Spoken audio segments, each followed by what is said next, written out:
চলমান বিপিএলে সবচেয়ে দাপুটে দল রংপুরকে হারিয়ে দুর্বার রাজশাহীর বিজয় উল্লাস। হোটেলে দলটির স্বত্বাধিকারীকে কাঁধে তুলে তাসকিন বিজয়দের এমন বুনো উল্লাসের দৃশ্য দেখেছে গোটা দেশ।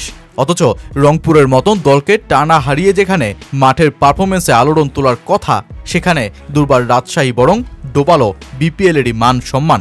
পেমেন্ট না পেয়ে দলটির বিদেশি ক্রিকেটারদের ধর্মঘটে শেষ পর্যন্ত দেশীয় ক্রিকেটারদের নিয়েই একাদশ সাজিয়ে মাঠে নামা দলটা গোটা বিশ্বের সামনেই বিপিএলকে পরিণত করল হাস্যরসে।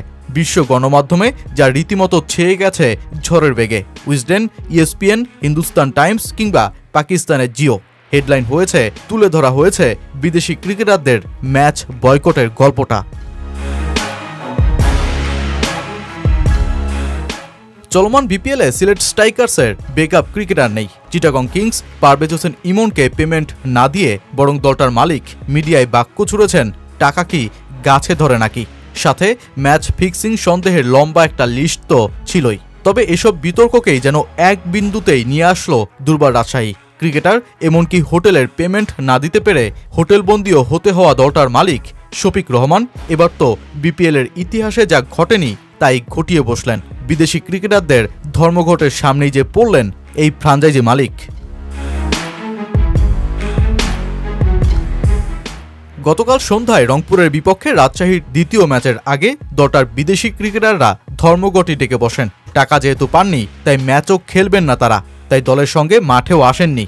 বিপিএলের নিয়ম অনুযায়ী অন্তত 2 জন ও সর্বোচ্চ 4 জন বিদেশি ক্রিকেটারকে একাদশে দলগুলোর বাধ্যতামূলক রেখেই মাঠে নামতে হবে। কিন্তু বিদেশি ক্রিকেটারদের ধর্মঘটে যখন 2 জনকেও পাচ্ছে না দলটা, তখন বিপিএল গভর্নিং কাউন্সিলের টেকনিক্যাল কমিটির কাছে দলটা অনুমতি চায় শুধু লোকাল ক্রিকেটারদের নিয়েই ম্যাচ চালাতে। শেষ পর্যন্ত লিগটির বৃহৎ স্বার্থে যেই কমিটি রাজশাহীর আবেদনে অনুমতি দেয়, আর তাতেই বিপিএলের ইতিহাসে এই প্রথমবারের মতন কোনো দল একজনও বিদেশি না নিয়ে ম্যাচ খেলার সুযোগ পেয়ে যায়।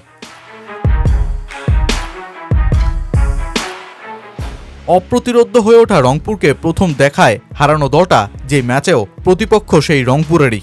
অথচ লোকালদের নিয়েই 120 রানের টার্গেট দেয়া ম্যাচে চমক দেখিয়ে 2 রানেই ফের ম্যাচটা জিতে নেয় দুর্বার রাজশাহী।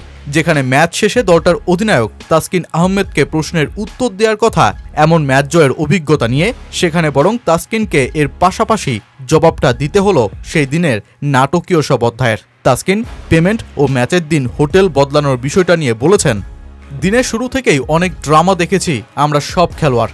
আমি যতটুকু শুনেছি টিম ম্যানেজমেন্ট থেকে নাকি টাকা নিয়েও রুমে নক করেছে, কিন্তু বিদেশিদের কেউ দরজা খোলেনি।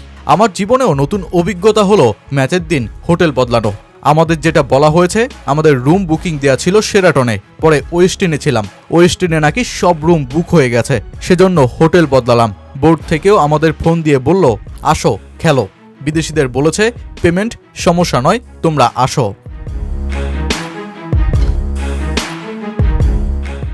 যেখানে বিপিএলকে কোনো একটা সময় দাবি করা হতো আইপিএলের পরেই লিগটির অবস্থান, সেখানে এবারের চলো দেশ বদলাই পৃথিবী বদলাই স্লোগানে মাঠে গড়ানো বিপিএল তো অন্তত সেই দাবির প্রতিও রাখেনি কোনো সম্মান।